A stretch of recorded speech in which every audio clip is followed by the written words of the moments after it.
दिल्ली के रामलीला मैदान में महारैली बुलाई है। इसी रैली के जरिए सीएम अरविंद केजरीवाल की केंद्र के अध्यादेश के खिलाफ विपक्ष को एकजुट करने की कोशिश है। मुख्यमंत्री ने अपने संबोधन में कहा कि 12 साल पहले इसी मैदान से भ्रष्टाचार के खिलाफ फूंकार भरी थी। अब एक बार फिर तानाशाह सरकार को इसी मैदान से उखाड़ फेंकने का संकल्प लेते हैं। सीएम ने कहा कि रामलीला मैदान में आज तानाशाही को खत्म करने के लिए इकट्ठे हुए हैं। उन्होंने कहा कि देश में जनतंत्र खत्म हो गया है और तानाशाही हिटलरशाही चल रही है। सुप्रीम कोर्ट ने 11 मई को दिल्ली के पक्ष में फैसला दिया था, जिसे प्रधानमंत्री नरेंद्र मोदी नहीं मानते। सुप्रीम कोर्ट ने अपने फैसले में टिप्पणी की थी कि एक चुनी हुई सरकार को जवाबदेह होना चाहिए। सीएम केजरीवाल ने कोर्ट की इसी टिप्पणी को याद किया और कहा कि चुनी हुई सरकार को काम करने का अधिकार होना चाहिए। दिल्ली में चुनी हुई सरकार है। केजरीवाल ने कहा कि बीजेपी वाले मुझे रोज रोज गाली देते हैं। सुप्रीम कोर्ट के फैसले का केंद्र को पालन करा कर रहेंगे। सीएम केजरीवाल ने कहा कि अध्यादेश को खारिज करा कर रहेंगे। चौथी पास राजा को समझ नहीं आ रहा कि हमारे पास 100 सिसोदियां हैं। उन्होंने कहा कि दिल्ली आम आदमी पार्टी के साथ है। चौथी पास राजा, किस किस ने सुनी है ये कहानी? इस कहानी का महात्म्य है कि इस कहानी को जितनी बार सुनोगे, जितनी बार सुनाओगे, उतनी भगवान की कृपा आपके परिवार के ऊपर बरसेगी। इस कहानी का जितना प्रचार प्रसार करोगे, उतना देश की तरक्की होगी, उतना समाज की तरक्की होगी। तो जिन लोगों ने कहानी सुनी है वो भी बड़े ध्यान से दोबारा सुनना, अच्छे से सुनना और इसका खूब प्रचार प्रसार करना। ये कहानी एक राजा की है, एक चौथी पास राजा की कहानी है, एक अहंकारी राजा की कहानी है, एक भ्रष्टाचारी राजा की कहानी है।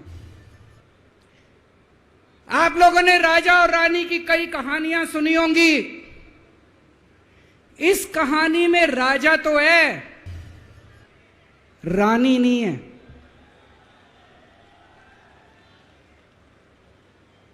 तो एक महान देश था, कई हजार साल पुराना देश। उस देश के एक गांव में एक बच्चा पैदा हुआ, बहुत गरीब घर में एक बच्चा पैदा हुआ। तो जैसे गांव के अंदर बच्चा पैदा होने पे ज्योतिषी आते हैं, ज्योतिषी आके बच्चे का भविष्य बताते हैं, ऐसे गांव का ज्योतिषी आया। उसने बच्चे की कुंडली देखी और बच्चे की मां को बोला कि माई, तेरा बेटा बड़ा होके बहुत बड़ा सम्राट बनेगा। माई को समझ नहीं आया, मैं इतनी गरीब, मेरा परिवार इतना गरीब, मेरा बेटा सम्राट कैसे बनेगा। खैर, बच्चा धीरे धीरे बड़ा होने लगा। गांव के सरकारी स्कूल में उसका एडमिशन करा दिया। उसका पढ़ने लिखने में मन नहीं लगता था। पढ़ते पढ़ते, क्लास करते करते चौथी में आके उसने नाम कटवा लिया। उसका पढ़ाई लिखाई में मन नहीं लगता था। बगल में, गांव के बगल में एक रेलवे स्टेशन था। घर में बहुत गरीबी थी। वो बच्चा वहां स्टेशन पे जाके चाय बेचने लगा।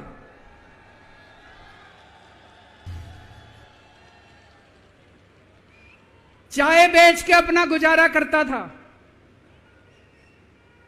वो भाषण बहुत अच्छा देता था, बचपन से ही बड़ा अच्छा भाषण देता था। गांव के लड़कों को इकट्ठा कर लेता और भाषण देना चालू करता।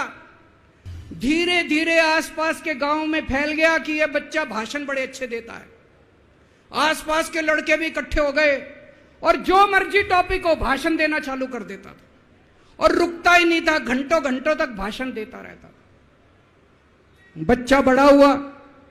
ज्योतिषी ने कहा था बड़ा होके बच्चा उस महान देश का सम्राट बन गया। लेकिन राजा तो अनपढ़ था, उसे तो कुछ आता नहीं था। अफसर आते, उस अनपढ़ राजा से जहां मर्जी साइन करा लेते, जहां मर्जी जो मर्जी साइन करा लेते।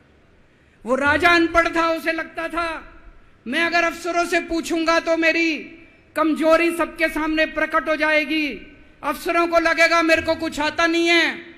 अफसर जो मर्जी लेके आते थे वहां साइन कर देता था। वो धीरे धीरे पूरे देश के अंदर फैल गया कि राजा अनपढ़ है, राजा अनपढ़ है। राजा को बड़ा बुरा लगने लगा। तो राजा ने कहीं से एक फर्जी डिग्री का जुगाड़ कर लिया। एक फर्जी डिग्री का जुगाड़ कर लिया, एमए की डिग्री का। और राजा बोला मैं एमए हूं। पर सच्चाई तो पूरे देश को पता थी, राजा तो अनपढ़ था। धीरे धीरे राजा अहंकारी भी होता गया। अहंकारी राजा और ऊपर से अनपढ़। जो मर्जी उस राजा के पास जाता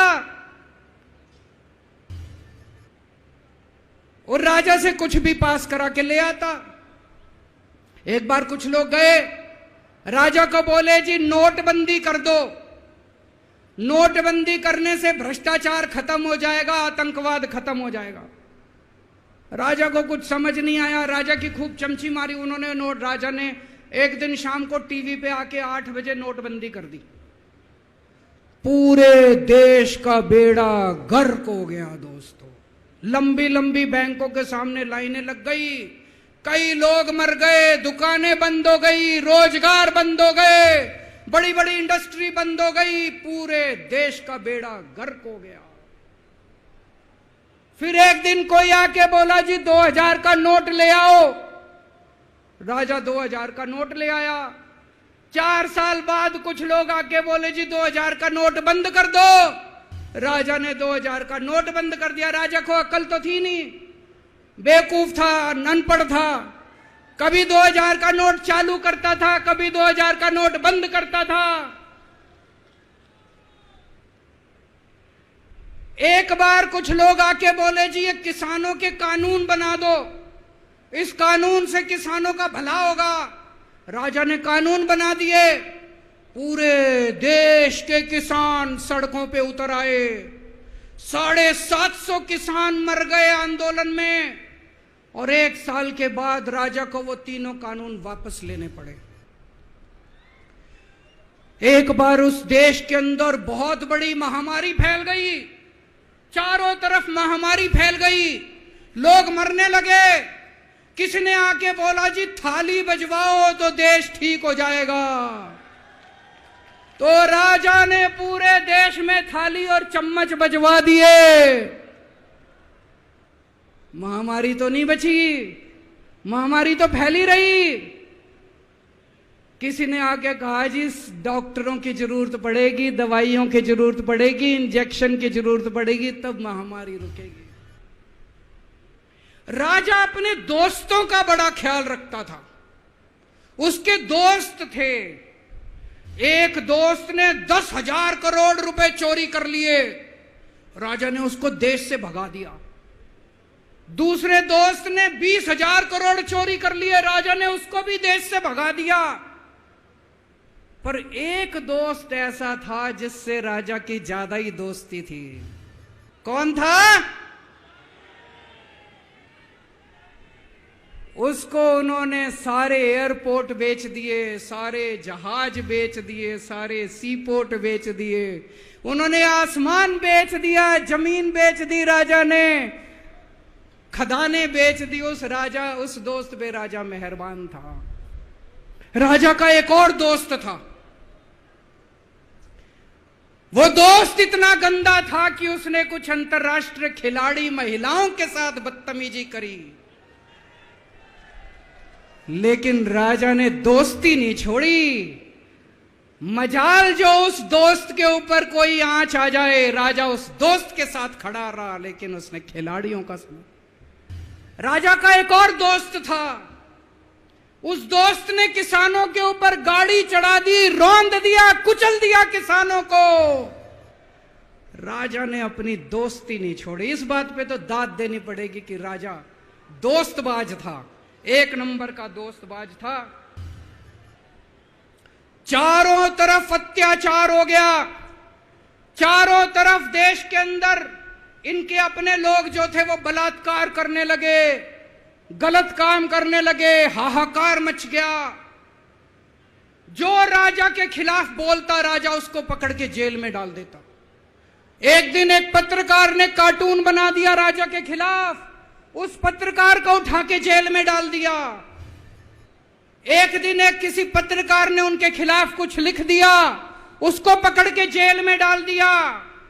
जो राजा के खिलाफ बोले उसका बेड़ा गर्क। कोई जज अगर उस राजा के खिलाफ ऑर्डर करता था, राजा उसको बख्शता नहीं था। चारों तरफ अत्याचार, महंगाई, बेरोजगारी। ऊपर आसमान में देवता ये सब देख रहे थे कि पृथ्वी के ऊपर कितना घनघोर अत्याचार हो रहा है। सारे देवता इकट्ठे हुए, देवताओं ने मीटिंग करी, सारे देवता मिलकर शिवजी महाराज जी के पास गए और कहा, महाराज कुछ करो, पृथ्वी के ऊपर अन्याय हो गया, अत्याचार हो गया, चारों तरफ बलात्कार, चारों तरफ हाहाकार मचा हुआ है, जनता परेशान हो रही है। पृथ्वी जी, शिवजी महाराज जी ने अपनी तीसरी आंख खोली और दोस्तों यहां प्रचंड पृथ्वी के ऊपर अजीब अजीब घटनाएं घटने लगी। उज्जैन के अंदर महाकाल की 6 सप्तऋषियों की बड़ी बड़ी 10 फुटा भारी भारी मूर्तियां थी। एक दिन बारिश और तूफान आया और 6 की 6 मूर्तियां टूट गई। लोगों ने कहा बड़ा अपशकुन हो रहा है, बड़ा अपशकुन हो रहा है। एक दिन एक ट्रेन एक्सीडेंट हो गया, 250 से ज्यादा लोगों की मौत हो गई। लोगों ने कहा बड़ा अपशकुन हो रहा है। और एक दिन घनघोर बारिश आई, तूफान आया, ऊपर से आकाशवाणी हुई, सारे देश की जनता को भगवान ने कहा कि आप महान देश के लोग हो, क्या कर रहे हो, उठो, खड़े हो जाओ और इस अहंकारी राजा के खिलाफ सब लोग मिलकर आवाज उठाओ। भगवान आपके साथ है। और उसके बाद दोस्तों सोई हुई जनता जाग गई और 1 साल के अंदर उस अहंकारी राजा का राजपाट जनता ने उखाड़ के फेंक दिया। और उसके बाद वो महान देश दिन दूनी रात चौगनी प्रगति करने लगा। ये कहानी बड़ी पवित्र कहानी है। इस कहानी को सुनने से और सुनाने से परिवार का, समाज का और देश का बहुत भला होता है। इसे ज्यादा से ज्यादा शेयर कीजिए, ज्यादा से ज्यादा लोगों तक पहुंचाइए ताकि ज्यादा से ज्यादा लोग इसे सुन सकें, इसे समझ सकें।